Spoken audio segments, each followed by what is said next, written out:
요.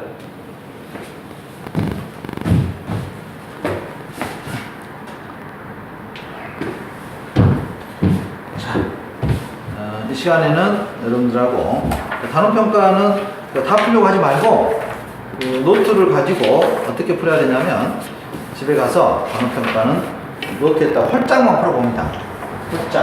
홀짝이 뭔지 아니? 이번에는 뭐만 풀어보겠어? 홀수만. 다 못 푸니까 문제가 중복되니까 홀수 문제만 풀어보고 나중에 또 복수 같은 보수 문제 풀어보고 짝수 이렇게 풀어보면 돼요. 그리고 옆에다가 맞고 틀리고 표시해놔야 돼요. 네. 그래야 선생님이 도와줍니다. 어떤 문제를 맞고 틀렸는지를 알 수가 있어요. 근데 그렇지 않으면 어렵습니다. 자, 35쪽.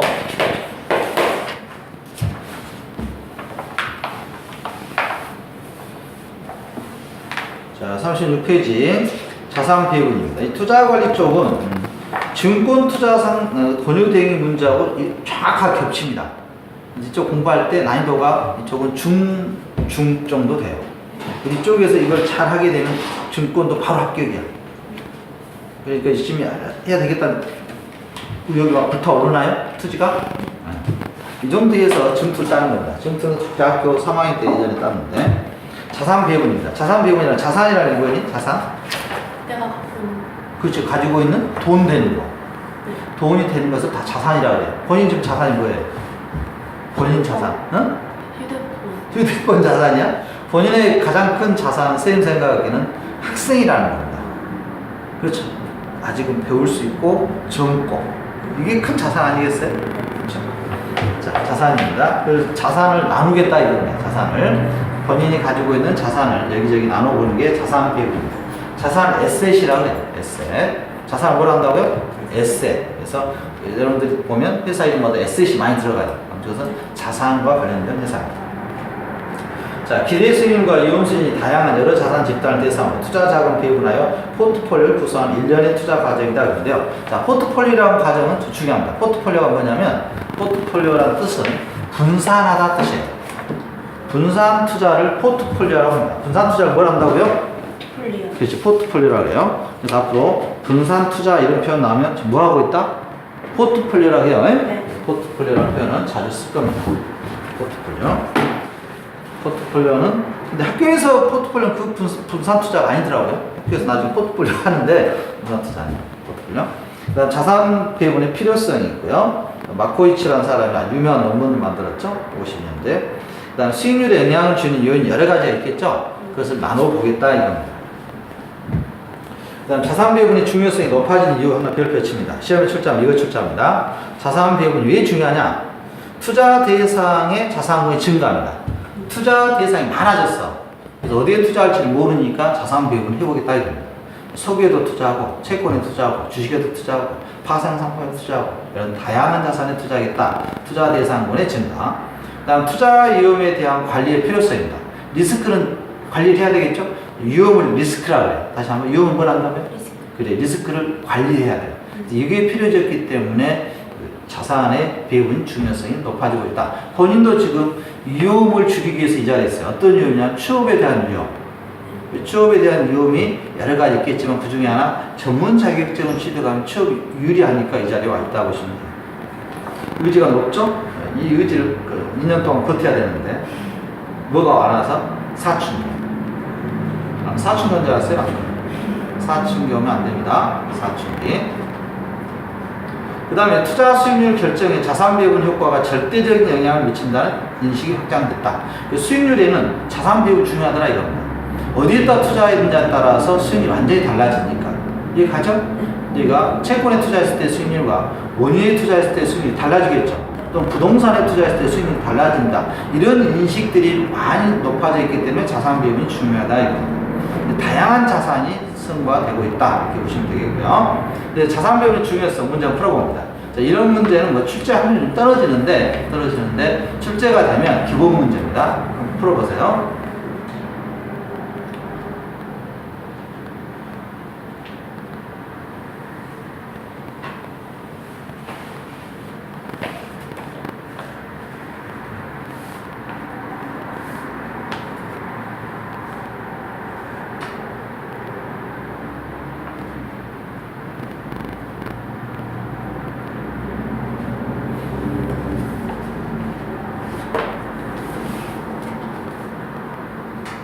몇 번이니? 3번. 3번이니? 네. 초과 수익이 아니에요. 요즘 안전하게 운영을 해야지 돈 많이 벌겠다는 생각 안 해요. 네. 그래서 리스크를 이런 문제 하나 나오면 안 틀리겠다. 이건 중특 나오고요. 자, 그 옆에 보겠습니다. 통합적 투자 관리 과정 단계입니다. 이건 나열 시험 문제 보면 가끔씩 나열 순서 나오죠. 네. 어떤 걸 나열하라. 그런 문제 대표적인 문제예요. 아까 저희가 경상기업 왔죠? 경상기업. 이것도 나열 순서로 나와요. 이게 뭐였죠? 바텀, 탑다운. 탑다운이었죠? 탑다운. 경제를 분석하고, 산업을 분석하고, 기업을 분석해봤죠? 네. 탑다운 방식. 이것도 나열 순서 나올 수 있어요. 출제한다면. 나열 순서입니다. 자, 첫 번째. 인생에서 가장 중요한 게 뭘까? 목표를 정하는 거예요. 뭐가 중요해? 목표가 있어야 돼, 목표. 우리 친구도 목표가 있으니까 이 자리에 와 있는 거죠? 네. 우리 친구 나이 때 목표 정하기가 쉽지가 않아요. 근데 목표 정하는 게 대단한 일이야. 선생님 처음 만났어요. 선생님도 친구 나이 때 목표가 없었어요. 어떤 인생에 대한 목표가 없었는데, 목표를 정했다는 게, 되게 이제 그 학교 친구들 만나잖아요. 그럼 아무 생각 없다가 선생님 만나면 목표가 생기는 애들이 많아요. 그런 거 추구하겠다. 지금 오늘 또 그 저쪽 진성여고에서 5명이 국민은행 쓰는데 거기서 1명 합격할 겁니다. 2명 중에 하나 할 것 같은 누군지 딱 아는데 선생님은. 본인 준비가 되면 돼요. 그렇죠? 우리 김대중 대통령께서도 준비해서 대통령이 됐죠? 준비하면 돼요. 준비하면. 첫 번째 뭐가 중요하다? 목표. 목표가 있고, 그 목표만 있으면 못하겠어. 그 목표를 구체적으로 뭐 해야 되겠어? 달성하려는 노력. 수립해야 되겠죠? 목표를 구체적으로 하는 수립해야 돼요. 목표 수립. 그래서 목표 수립하기 위해서는, 자, 우리 친구도 금융권 공기업을 추구하기 위한 목표를 세우고, 그걸 구체적으로 하기 위해서 이 자리가 있죠? 자산 배분을 전략을 짜봐야 돼요. 자산 배분 실시. 시간을 어떻게 투자하고, 어느 종목을 투자하고, 또 어떤 자격지원 취득할까, 이렇게 따져보는 것이고요. 그 다음에 리을권에 보면 전술적 관점에서 개별 종목을 선택해야 됩니다. 그래서 여기에 대해서 자산 배분을 실시하고, 그다음에 전술이 있고 전략이 있어요. 전술은 단기적 관점이고, 전략은 목표는 장기적 관점입니다. 이것도 하나 주의할 필요 있어요. 목표는 뭐다? 전략, 장기적이고, 그다음 전술은 단기적이에요. 그 다음에 마지막으로 뭐합니까? 사후 통제. 여기에 대해서 공부를 하고 나서 그게 잘 됐는지 잘 되지 않았는지 따져보는 거죠. 잘 되지 않았으면 고쳐야 되겠죠. 평가가 제일 마지막에 이루어집니다. 그래서 기업권에 보면 포트폴리오 수정과 투자 성과의 사후에 평가하는 이 순서 하나 기억합니다. 목표를 세우고, 그 다음에 자산을 수립하는 건데, 자산 비율이고, 그 다음에 전술을 세우고, 구체적으로 세우는 거예요. 전술은 구체적입니다. 그 다음에 마지막으로 사후 통제 순서입니다. 이 순서, 나열 순서만 제일 정리합니다. 나열 순서. 그래서 맨 밑에 37페이지 맨 밑에 양가로 3번에 동그라미 3번 있죠? 밑줄 쭉 칩니다. 뭐라고 됐니? 투자 목표 설정. 목표가 중요해요. 항상 뭐가 나와야 돼? 목표. 그렇죠. 마지막에는 그렇지. 사후 통제. 다말로 평가. 그 다음에 자산을 배분하고 종목을 선정하고 사후 통제하는 방법. 종목 선정 방법에는 탑다운 방식과 바텀 방식이 있었죠? 네. 이런 나열 순서가 한 문제 출제할 수도 있습니다. 자주 나왔었고요. 그 다음에 38쪽에 이자 지급형 자산과 투자 자산의 특성을 비교했다 그랬는데요. 특징이 뭐냐면, 자, 보죠. 자산 집단의 성질을 보시면, 자산 집단 동질성이 뭐겠어요? 같은 것끼리죠. 주식은 주식끼리, 채권은 주식끼리. 이것이 동질성이에요. 지금 학교에서 만나는 친구들 동질적이죠. 같은 학교에서 같이 공부하고 있죠. 근데 그 옆에 있는 다른 학교는 동질적이지 않죠. 배우는 과목도 다르고 서로 생각이 다르잖아요. 목표가. 걔들은 고3 때 엄청 고생하죠. 근데 여러분들은 지금 고생해요. 반대로 돼 있죠? 이렇게 반대로. 그 다음에 그 친구들 또 이제 고생해. 대학교 때도 고생하죠. 대학교 4년 때 다니면서 고생하잖아요. 또 취업할 때 더 고생하고. 근데 이때 여러분들 뭐 하고 있어? 팀장 하고 있잖아. 그 다음에 베타성이라는 것은 자산 간에 겹치는 게 없어야 돼. 서로 다른 것을 투자해 줘야 된다. 다른 걸 투자한다는 소리가 베타성이라고 해요. 그다음 분산 가능해야 되고요. 분산은 자산 공간은 상관관계가 높지 않아야 된다. 여기서 3번에 별표 칩니다. 이 상관관계라는 표현이 나오는데, 자, 상관관계는 서로 관련성이에요. 이 상관관계는 낮아야 됩니다. 상관관계는 낮아야 좋아요. 상관관계는 낮아요. 자산 집단 간의 상관관계 낮아야 된다. 상관관계 높다 하면 틀려요. 상관관계는 뭐 해야 된다? 낮은 것끼리. A 자산과 B 자산을 투자하는데 A가 주식이고, 만약에 B도 주식이다. 이건 상관관계가 높을까, 낮을까? 그 다음 또 이런 경우도 있겠죠? A는 주식이고 B는 만약에 채권이라면 어떤 게 상관관계가 높고 어떤 게 상관관계가 낮을까? 상관관계라는 것은 같은 것끼리야. 같은 것끼리 묶는 것을 상관관계가 있다고요. 어떤 게 상관관계가 높니? 여기 1번이고 2번이라는 친구야? 2번. 그렇죠. 2번은 상관관계가 높아요. 높아? 상관관계가 높다는 것은 같은 것끼리야. 같은 것끼리. 주식과 주식은 네. 그럼 뭐가? 1번. 그렇지. 1번 이거 상관관계가 높죠? 네. 이거 상관관계가 높으면 이거 분산 투자가 안 되는 거야. 이거 주식이 하락하면 이것도 같이 하락하죠. 네. 그러나 이게 주식이 하락하면 채권은 상승할 수도 있어요. 이거 반대로 되니까. 그래서 상관관계는 항상 어때야 돼? 낮아야 돼. 좋은 거야. 시험 문제에서 상관관계가 높다는 표현은 틀려요. 네. 오케이. 투자할 때, 분산 투자할 때는 상관관계를 어떻게 하자? 네. 그렇지. 낮게. 상관관계가 다르게. 다른 종목에 투자해야지. 여기서는 못 배우고.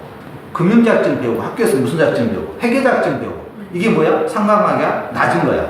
학교에서도 회계자격증 배우고 학원 가서도 회계자격증 배우고 그래서 상관관계가 높은 거야. 회계자격증 갖고 시험 못하면 완전 망하는 거지. 네. 근데 이 경우에는 회계자격증 갖고 시험 못하면 금융자격증 갖고 하면 되잖아요. 네. 이 경우 상관관계가 낮아. 그래서 자산 배분이 잘 돼 있는 거야. 자산 배분은 어떻게 하자? 상관관계가 낮은 것끼리. 오케이. 좀 어렵죠? 그래서 그 상관관계 문제 시험에 나오면 항상 낮아야 된다. 그래서 3번에 분산간의 자산군 간의 상관관계가 높지 않아야 된다. 단팔로 낮아야 된다. 이렇게 써놔. 낮다, O, 높다, X. 자, 포괄성. 광범위한 자산군을 대상으로 고려하고 충분하게 유동성의 영향을 받지 않을 만큼 시장 규모가 있어요. 유동성이라는 게 뭐냐면 즉시 현금화가 가능한 거야. 지금 본인한테 돈 한 푼도 없어. 근데 자산 있죠? 핸드폰 자산이라고 했죠? 네. 저걸 가지고 가서 시장에서 바로 팔아서 즉시 현금화하면 유동성이 높다 그래요. 유동성이 뭐라고? 가능성. 그렇지. 현금할 수 있는 거. 네. 현금할 수 있는 거. 현금할 수가 없으면 유동성이? 맞아요. 그렇지. 낮아요. 오케이. 유동성이 어려운 개념이야? 친구야? 학교에서 금융신문 시간에는 100점 나오겠다. 100점. 다시 한번 유동성이라는 것은 즉시 현금화가 가능하면 유동성이 높아. 네. 즉시 현금화가 어려우면 유동성이 낮아. 네. 유동성 위험은 즉시 현금화할 수 있는 위험입니까? 없는 위험입니까? 유동성 위험이라는 표현이 나왔어. 즉시 현금화할 수 없는 것을 유동성 위험이라고 해요. 어려워? 위험은 리스크야? 네. 리스크.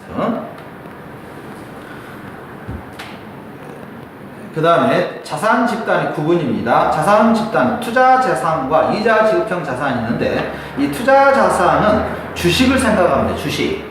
투자 자산이 뭐라고요? 주식. 오케이. 주식은 위험해요? 네. 그다음에 이자 자산은 채권이에요. 채권. 채권 안정적이죠? 네. 안정적이고요. 이 문제는 뭐 학교 시험에서 주로 많이 나오는데 투자 자산 봅니다. 투자 수익이 확정되지 않고 투자 성과에 따라 투자 수익이 달라지는 자산. 손실도 발생하겠죠? 첫 시간에 그랬죠? 선생님이 투자라는 개념은 손실이 포함된 개념이라고. 그 다음에 주식이라든가 실물자산 등은 투자자산. 이자 지급형은 채권이에요. 일정한 금액을 받습니다. 채권. 그래서 자산 일단 비교했네. 이자 지급형 자산과 투자자산. 변동성도 어려운 개념인데 변동성 어려워요. 변동성 어렵습니다. 어려운 놈은 많이 나오네. 자, 변동성은 어떤 거냐면 움직이는 성질이에요. 변하는 동, 움직일 동. 그래서 변동성이라고 해요. 변동성. 자, 변동성이 높다. 변동성이 같다. 이런 표현이 나오는데 자, 이런 친구 있지, 친구야. 우리 어떤 친구는 아침에 오자마자 울어. 그리고 5분 지나니까 웃어. 10분 지나니까 자. 예를 들어서 이 친구 이런 친구가 있다고 하고, 또 어떤 친구는 어제도 8시 59분 정확하게 오고, 오늘 또 8시 59분에 오고, 내일 또 59분에 오고, 이 경우가 있다고 가정해봐. 네. 전자와 후자에서 어떤 사람을 예측하기가 쉽니? 후자. 후자지. 이걸 변동성이 낮다 그래. 예측이 쉬운 것을 뭐라 그래? 변동성이 낮다. 예측이 어려우면? 높다. 그렇죠. 그럼 변동성이라는 것은 예측인데, 변동성이 높다 낮다 했을 때 예측하기 쉬운 게 있고 어려운 게 있단 말이야. 네. 어려운 것은 아까 주식, 네. 쉬운 것은 채권. 그럼 수익률은 어떤 게 높을까? 수익은 돈 어떤 데서 많이 벌까?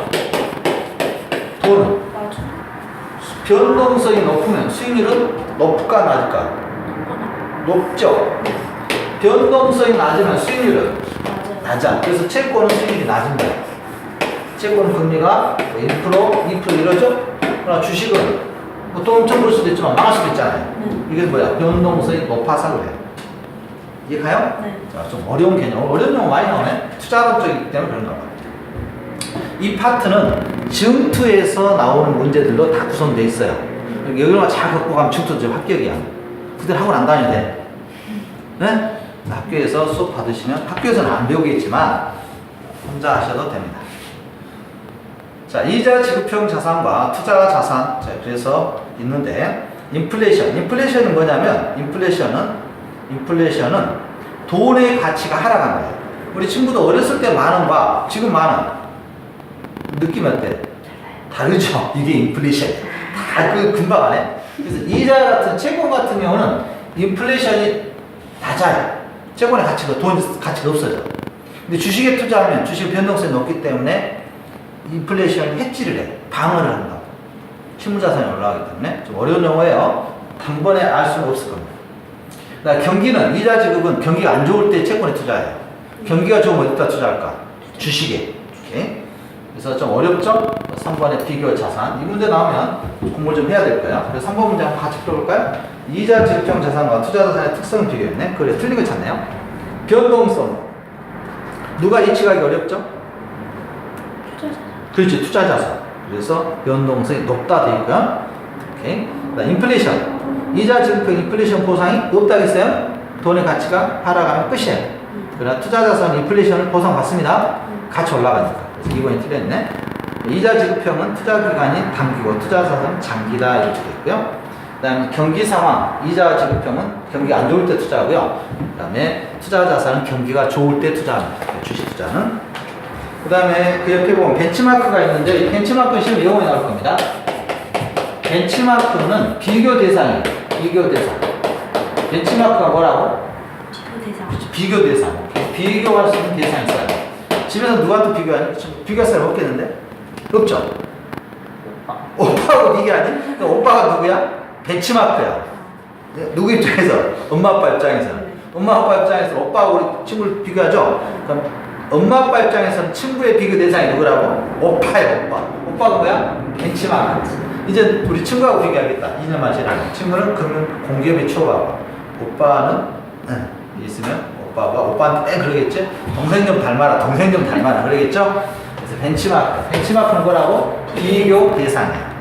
그러니까 비교 대상을 먼저 정해줄까, 나중에 정해줄까? 오빠는 사람이 먼저 있었니, 나중에 나왔니? 먼저 있었잖아. 네. 그래서 비교 대상은 사전에 정한. 언제 정한다? 사전. 이게 시험 문제 답이야. 시험 문제를 비교 대상은 사후에 정한다, 틀려. 사전에 정해줘. 언제 정해준다고? 그치, 사전. 오케이? 비교 대상 미리 정해줘. 너는 이번에 얘하고 비교하겠다. 얘보다 잘해라. 항상 오빠가 민주 있었잖아. 오빠하고 비교하겠다. 일이 먼저 해주지. 갑자기 그동안에 오빠하고 비교하다. 너 이거 엄청 잘했어. 그랬더니 옆집 딸내미하고 비교해. 엄친하고. 그럼 안 돼. 안 되겠다. 미리 정해줘. 대상. 미리 벤치마크. 먼저 벤치마크. 이런 내용이에요. 벤치마크입니다. 벤치마크는 반드시 운영 이전에 설정한다. 운영 이전에 동그라미 치고 사전이라고 씁니다. 벤치마크는 언제 정해준다? 오케이, 사전에. 사후라고 써봐, S표. 사전에 정해주고요. 사전. 그 다음에 포트폴리오 평가 기준이 되고, 비교 대상이니까 내가 잘했는지 못했는지 평가 기준이 되고요. 그 다음에 투자자와 펀드 매니저 사이의 의사소통 수단입니다. 엄마도 의사소통하죠. 오빠하고 비교하면서. 그 다음에 벤치마크 충격 조건이고요. 자, 해주시면 구체적이어야 되고요. 구체적. 그다음 명확히 해야 됩니다. 명령하기 전에 명확히 해야 되고요. 벤치마크 성과를 펀드 매니저가 추적 가능해야 됩니다. 오빠가 하는 행동 따라다니 봐야 돼요. 추적하죠? 추적할 수 있겠잖아요. 실제 운영의 목표와 부합된 운영상을 반영하고 있어야 돼요. 실제 오빠가 할 수 있는 것만큼 비교하잖아요. 그다음 대표적인 벤치마크, 벤치마크는 이거 다 할 필요 없고, 벤치마크는 다양하다 이렇게 기억하면 돼요. 벤치마크는 어떻다? 다양하다. 오케이, 다양하다 이렇게 생각하시면 돼요. 그래서 다양하기 때문에 벤치마크 문제를 풀어봅니다.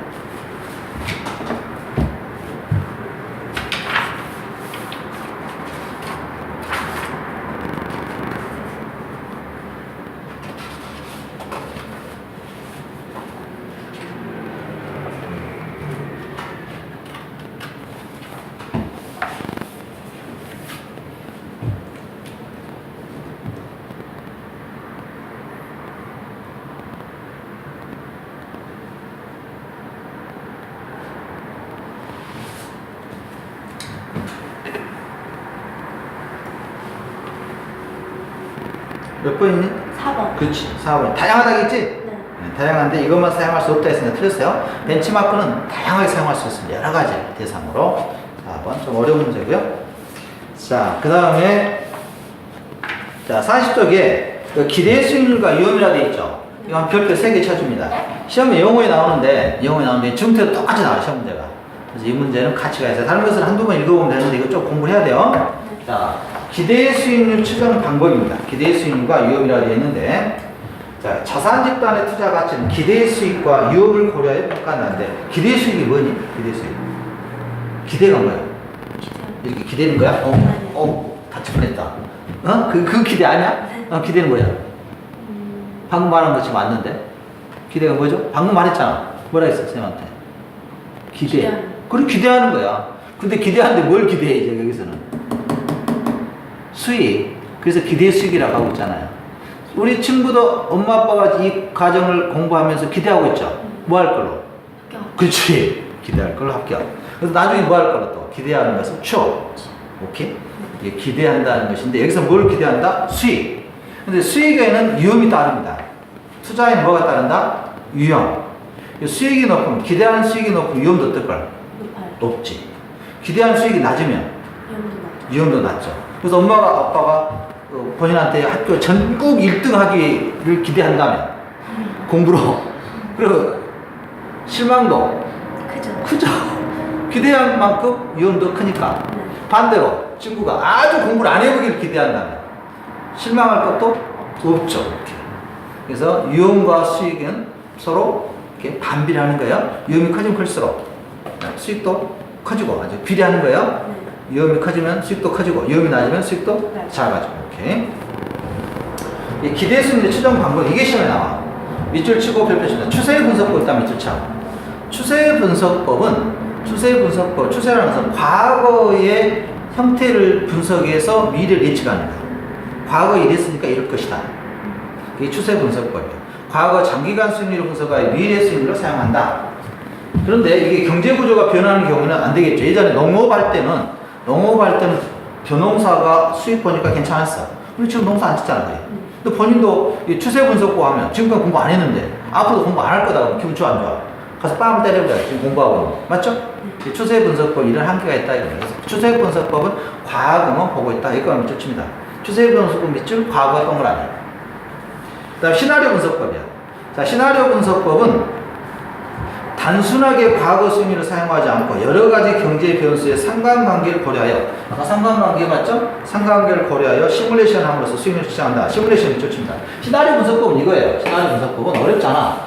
시나리오 분석법은 작가가 이렇게 전개해 보는 거야. 이렇게. 자, A 주인공이 있는데 주인공이 우리 태양의 후예니? 안 봐? 네. 요즘 엄청 인기인데. 유한이. 거기서 주인공이 있는데 이 주인공을 살렸을 때와 또 주인공을 죽였을 때 이야기 전개가 각견이 다르게 달라요. 다르지. 이게 시나리오 분석법이에요. 간단하죠? 네. 자, 시나리오 예상해 보는 거야. 주인공을 살리고 전개할 것인가, 죽이고 살릴 것인가. 가장 많이 죽였던 작가가 있었어요, 예전에. 아주 무서운 작가. 지금 거기 나왔던 주인공 대부분 거의 다 죽어. 자, 시나리오 분석 간단하죠? 네. 예측해보면서 미래에 대해서 예측해보면서 시뮬레이션 해보겠다 이거예요. 그 다음에 3번 시험이 잘 나와요. 펀더멘탈 분석법. 자, 펀더멘탈 분석법이 가장 시험에 많이 나오는데 이 펀더멘탈 분석법에서 주의할 것은 과거 플러스 프리미엄 이걸 반영한다. 이게 중요해요. 아까 과거만 나왔던 건 뭐였죠? 추세 분석법이었죠? 근데 추세 분석법 갖고는 안 되겠다. 이거. 과거만 가지고는. 그래서 앞으로 미래까지 되고 있는데 프리미엄이란 뭐냐면 자, 주식의 위험과 친구야. 채권의 위험은 감이 다르니? 그렇죠.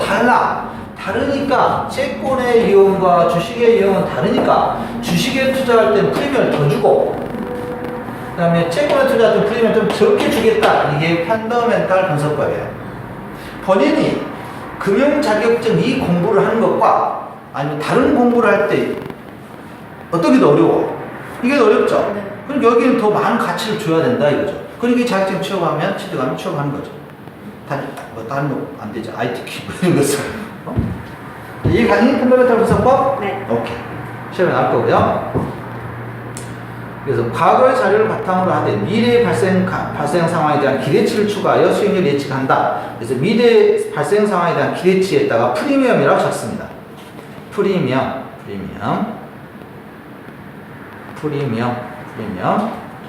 자, 그 다음에 시장 공동 예측치 사용법이 있어요. 시장 공동치 예측치 사용법은 뭐냐면 시장 참가자한테 의견을 들어봐. 시장이 어떻게 되겠습니까? 그 공동으로 예측한 것을 시장 공동 예측치 사용법이라고 해요. 어렵지 않죠? 시장 참여자들 간에 공통적으로 가지고 있는 미래 수익률에 대한 추정치를 사용하는 방법입니다. 그래서 이것은 시험에 꼭 나오는데 박스형 문제로 주어질 거예요. 박스형 문제로 주어지고 그 중에서 이게 해당되는 내용이 뭐냐 이렇게 찾습니다. 그래서 과거 나오고 프리미엄 나오고 뭐라고? 그렇죠. 펀더멘탈. 과거 나오고 프리미엄 나오면 펀더멘탈. 꼭 기억해요. 네. 펀더멘탈 분석법입니다. 펀더멘탈 분석법. 자, 그 다음에 문제 한번 풀어봅니다. 그래서 문제.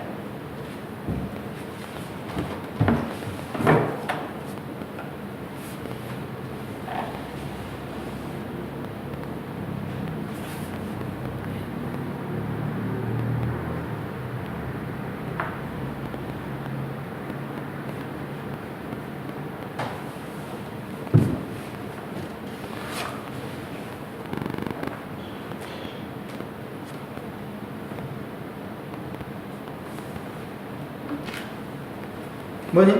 2번. 2번이 틀렸니? 응. 아니, 2번이 틀렸니?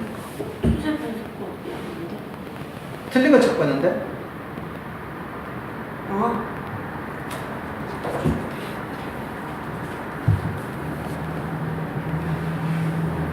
시장 참여자는 공통이니까 시장 공통 예측치라니까? 3번에 펀더멘탈 분석법에는 과거 수익률에 미래 수익률 포함해서 뭐까지 포함합니다? 프리미엄. 이런 표현이 나와야 돼요. 꼭 정리해요. 네. 기대치가 들어가야 된다고. 기대치. 이 기대치가 위험이잖아요. 기대치가 프리미엄으로 나타난다. 기대치가 있는데 프리미엄이라고 할 수 있어요. 시험 문제. 프리미엄. 주의합니다. 그 다음에 40페이지 맨 밑에 양가로 3번 있죠. 위험의 측정이라고 있죠? 예. 이건 안 해도 돼요. 안 해도 됩니다. 네. 시험에 나오면 틀려요. 틀리면 돼. 풀 필요 없어요. 시험에 나오면 아 이거 문제 찍어야 되겠네요. 찍으세요. 몇 번에 찍어? 3번 아니면 4번. 우리 정리하고 갈까? 몇 번에 찍을래? 정리? 4번? 4번 좋아요. 4번. 3번과 4번이 답이 35개 이상 나옵니다. 우리가 이게 인지상사가 있잖아. 네. 원래는 25개 해야 되는데 시험 문제를 공개를 안 해요. 그래서 이건 보통 13개, 14개 뭐 이 정도밖에 안 나와요. 답이. 여가 34개, 여기도 34개 이렇게 구성해버려요. 시험 문제를. 이게 찍더라도 몇 번 찍고 나와야 돼? 모르겠으면? 3, 4번. 몰아서 찍고 나와요? 네. 그럼 어떻게 근데 꼭 뭐 안 척 이렇게 왔다 갔다 하면 다 틀려. 자, 그 다음에 그 41쪽 자산 배분 과정에서 자산 배분 실행입니다. 실행 순서 봅니다. 실행. 제일 먼저 중요한 게 고객 성향 파악하는 거예요.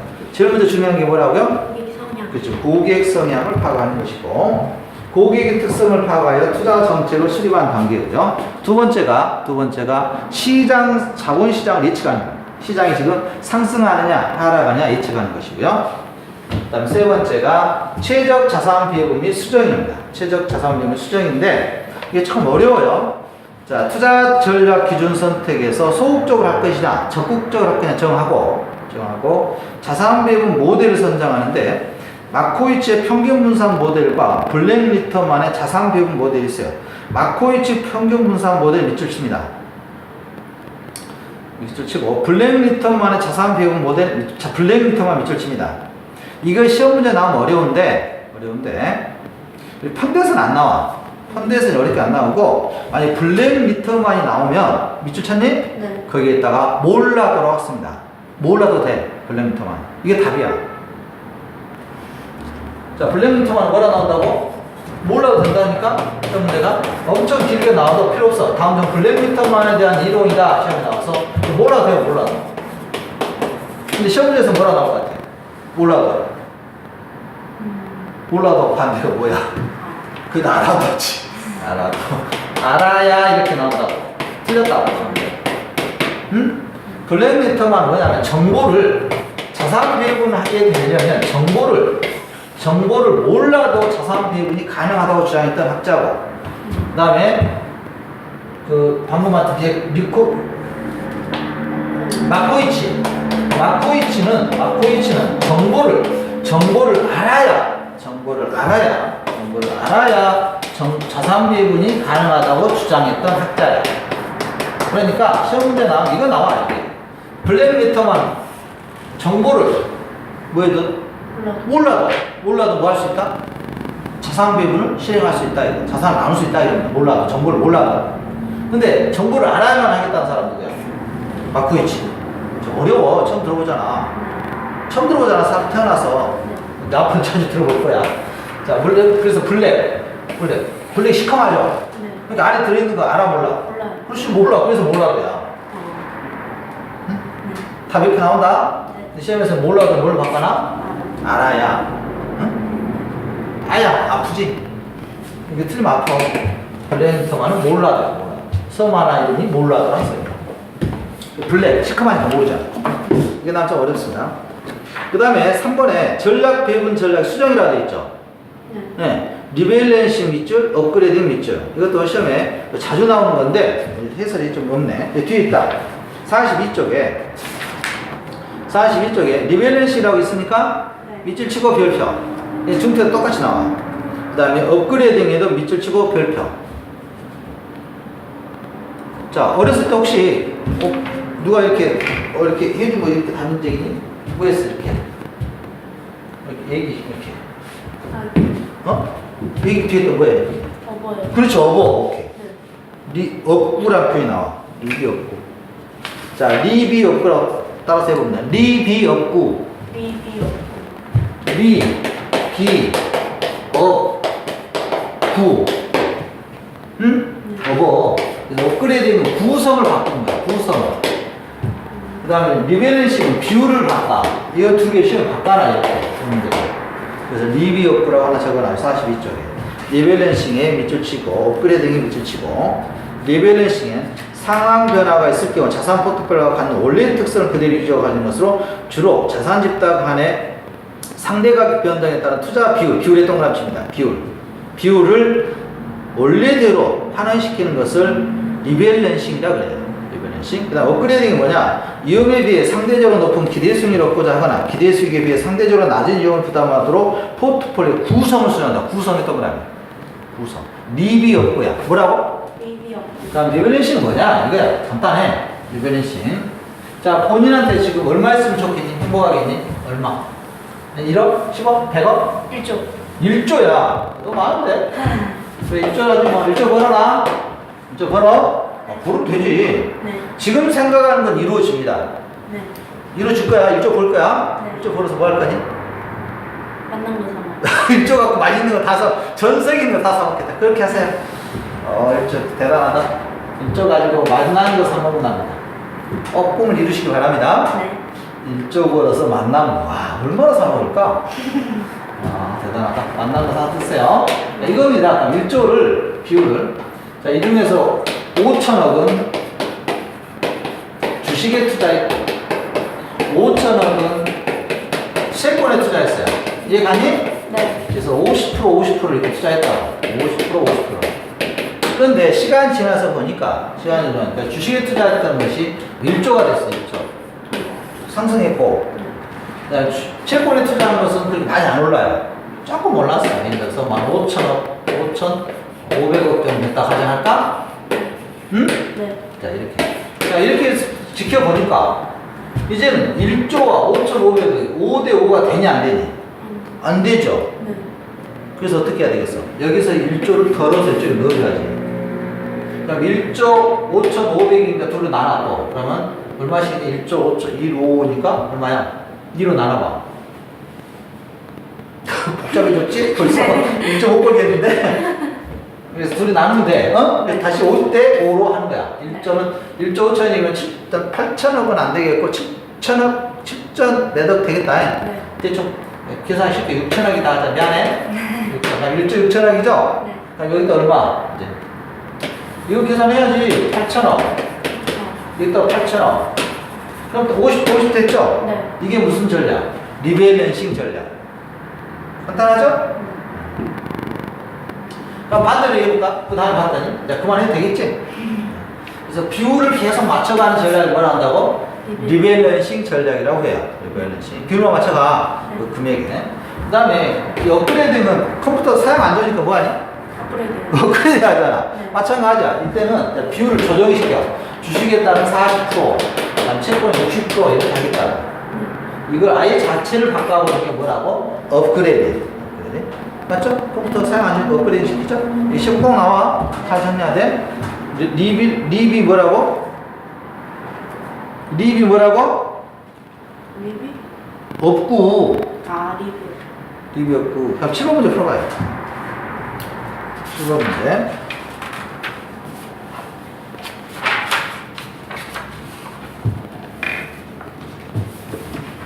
풀어내면 엄청나게 잘할 거야. 근데 정투 이 정도 속도로 나오는데, 펀드도.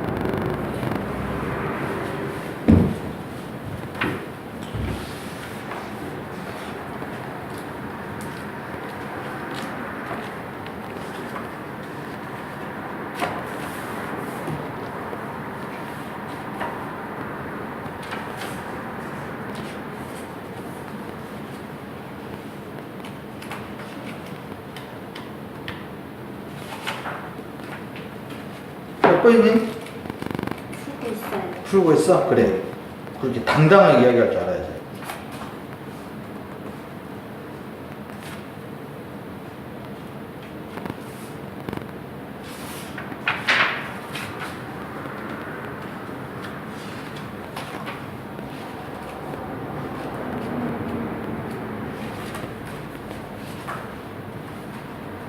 삼 번 3번이니? 뭐가 틀렸니?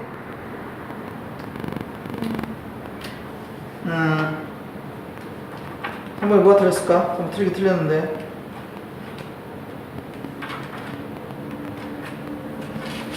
수정. 뭐라고? 수정하는 거. 그렇지. 구성이 틀렸잖아. 리비업구라겠죠? 네. 구성 어디서 나와야 돼? 업그레이드. 네. 또 업고 다닐래, 선생님? 머리 업고 다니게 한다? 그럼 안 틀리겠잖아. 업그레이드 나와, 뭐가 나와야 돼? 구성. 리밸런싱 나오면 비율. 근데 비입잖아. 리비에 비율도 나오잖아. 그러니까 비율이 나오는 거야. 실제로 그래. 꼭 기억해. 리밸런싱 뭐가 나와야 돼? 비율. 업그레이드면 구성. 이렇게 나와야 됩니다. 꼭 안 틀렸으면 좋겠어요. 안 틀렸으면 좋겠다. 이렇게 생각을 합니다. 자, 그 다음에 그 다기간 투자 수익률, 다기간 투자 수익률인데 이게 시험에 나오면 좀 어렵습니다. 수익률 계산 문제가 그 증투에서는 꼭 나오는데 펀드에서는 잘 안 나와요. 어려우니까. 그래서 이런 게 있다 정도는 합니다. 다기간이니까 여러 기간 동안 투자 수익률 비교해보겠다는 거죠? 네. 다기간이에요. 먼저 내부 수익률 밑줄, 내부 수익률, 그 다음 산술 평균 수익률 밑줄, 그 다음에 기업 평균 수익률 밑줄, 기업 평균 수익률. 용어만 정리합니다. 용어 정리. 내부 수익률은 돈 들어오는 것과 나가는 것을 일치시키는 것을 내부 수익률이라고 해요. 그래서 현금 유출액의 현재 가치와 현금 유입액의 현재 가치를 일치시켜주는 할인율 미쳐치고요. 돈 들어온 것과 나가는 일치시키는 걸 뭐라고요? 내부 수익률. 내부에서 수익률 계산해 보는 거예요. 본인들 생각해 봐. 엄마한테 받은 것과 내 돈 나간 거. 이거 계산해 보는 것이 내부 수익률. 금액 가중 수익이라고 하고요. 그 다음 산술 평균 수익률 밑줄 치고, 산술 평균 수익률 밑줄 치고, 이것은 시간 가중 평균 수익률이라고도 해요. 뭐라 한다고요? 시간 가족 평균 수익. 오케이. 이것은 뒤에서 다시 할 겁니다. 선수평가에서. 자금 운영자가 시간 가중 수익률은 운영자의 수익률이라고 해요. 운영자의 밑줄 칩니다. 자금 운영자. 그래서 3번에 운영자라고 되어 있죠? 네. 그래서 시험은 운이 작용해요. 시운기라고 하나 적어놔. 시운기. 시험은 뭐가 있어야 돼? 운이 기본이야. 시간 가중 수익률은 운영자 입장에서 살펴보는데 기하학적 수익률이라고도 합니다. 기하학적.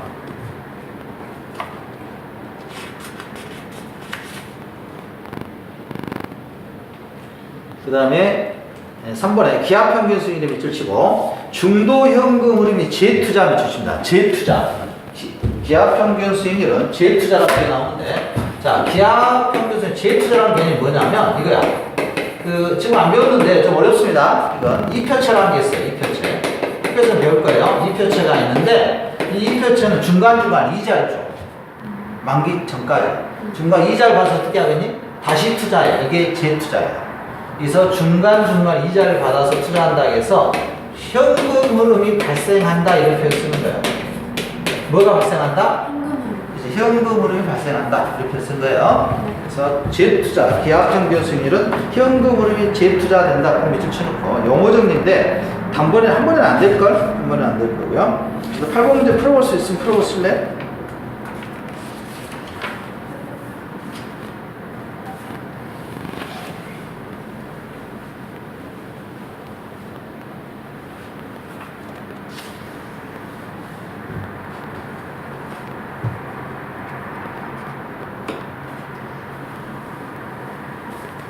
좀 어렵죠? 네. 그래서 기하평균 수익, 재투자가 이루어진다 했어요. 그래서 2번에 보면 기하평균 수익률은 복리로 증식된 것을 감안하지 않는다 그래요. 감안합니다. 재투자는 다시 투자하고 다시 투자하니까 이게 복리 개념이에요. 어렵죠? 그래서 43페이지에 다기간 투자 수익률은 별표 하나만 해놓고 중투에서 출제하는데 여러분 시험에서는 잘 출제하지가 않을 겁니다. 그래서 이거 나중에 다시 재복습하면서 다시 한번 살펴봐요. 네, 지금 하려고 하지 말고요. 지금 해도 어려우니까. 44쪽 가봅니다. 자, 이거 했네. 전략적 자산 배분과 전술적 자산 배분 시험에 꼭 나옵니다. 매번 나오고요. 매번 나오고. 어떤 문제가 출제가 되냐면, 자, 그 옆에 보면 45페이지에 전략에 해당되는 것과 전술에 해당되는 것 구분하는 문제가 나와요. 시험 문제. 자, 전술과 전략을 구분하는 거. 자, 먼저 보면 전략적 자산 배분 실행 방법은 시장가치 접근법 밑줄 맞춥니다.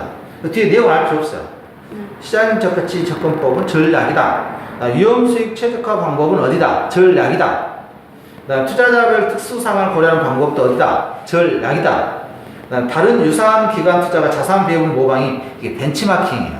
벤치마킹 다른 거 모방하는 거 이것도 어디다? 전략이다. 이거 순서만 기억해요.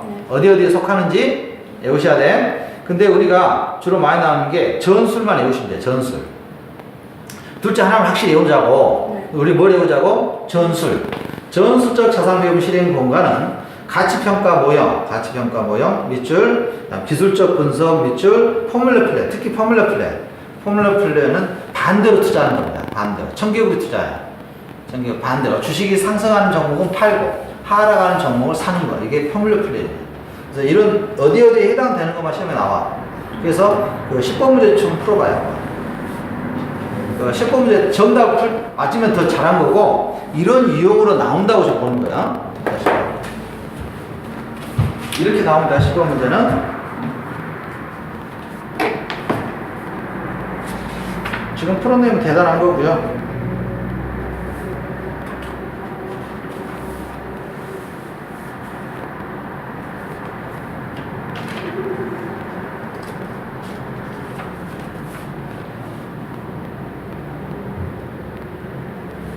한번 방금 해도 이겨먹죠? 몇 번이니? 차지 되겠니? 먼저 이런 경우, 이런 시험 문제는 뭘부터 찾아내면 되겠어? 그 전수 찾아내면 되겠어. 전수에 뭐가 있어? 포뮬런 있었죠? 네. 포뮬런 제외하면 나머지 있는 게 뭐가 있어? 시험 같이? 그렇죠. 디귿번 빼버리면 네. 1번밖에 없잖아. 시험 문제 간단한 거 그렇게 푸냐. 리을번 빼면 네. 리을번 빼면 2번에도 리을 있지, 3번에도 리을 있지, 4번에도 리을 있잖아. 네. 그럼 다음 몇 번이겠어? 1번. 그래 1번 이렇게 풀지. 이런 문제 이해가? 네. 꼭 다 알아서 푸는 거 아니야. 시험 문제는 객관식은. 응? 그래서 문제 풀 때 나중에 해보겠습니다. 이건 꼭 시험에 나온다. 네. 그래서 다별량 회귀 분석, 나 처음 들어보는데 이런 게 있어. 다별량 회귀 분석 포뮬러 특히 알아야 돼. 이건 전술적입니다. 전술적 밑에 있죠. 가치평가 모형, 그다음에 CAPM, 그다음에 APT, 다별량 회귀 분석 이렇게 돼 있죠. 가로 안에 밑줄쳐놔. 이런 문제 풀 때 밑줄 치는 겁니다. 다별량 회귀 분석도 전술이다. 근데 이럴 필요는 없을 것 같아요. CAPM 증권 분석선 이용하는 거 이런 것들은 전부 전술에 해당됩니다. 한 문제 나올 겁니다. 그 다음에 이 문제도 잘 나옵니다. 자, 체계적 위험이라는 게 있고, 무슨 위험이 있다? 체계적 위험이 있고, 비체계적 위험이 있어요. 잘 들어보세요. 자, 체계적인 것과 비체계적이 있는데, 자, 피할 수 있는 위험과 피할 수 없는 위험으로 나옵니다. 자, 체계적 위험은 피할 수가 없어. 피할 수 있다, 없다? 없다. 없다. 그래서 이것은 피할 수 없는 위험이에요. 피할 수 없는 위험. 그러나 B자는 아닌 B자야.